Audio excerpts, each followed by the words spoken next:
Hello साथी, welcome छ my mini ब्लगमा। आज पहिलोचोटि बनाएको आज छोरीको पास्ने तयारी गरेन हामीले।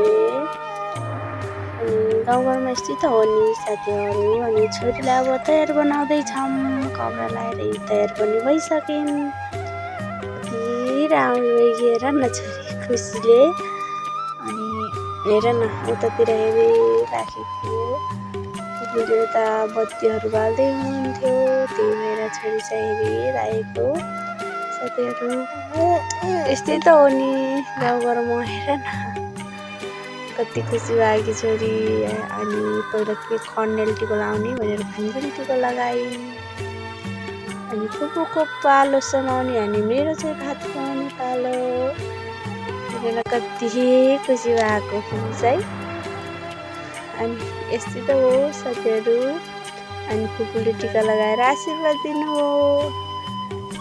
कति खुसी भएको छोरी र भात खान पाए भनेर होला।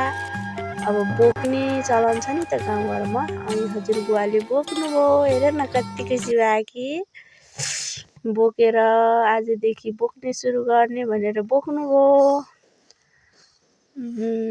हेर न बुवालाई चाहिँ हाँसो लागिरहेछ। अब कहाँसम्म जानुहुन्छ होला बोकेर। ऊ पछाडि सानो नानी पनि पछि गएको ठुलो नानी पनि सानो नानी भन्दै। अनि आउनुभयो बोकेर हाटबाट आए भन्दै हुनुहुन्छ। कति राम्रो भएको छोरी चाहिँ आज खुसी भएको। यस्तै हो साथीहरू। सबैले माया गरिदिनु होला। बाई बाई साथीहरू। हेर न बोकेर अनि मैले नि बोकेँ।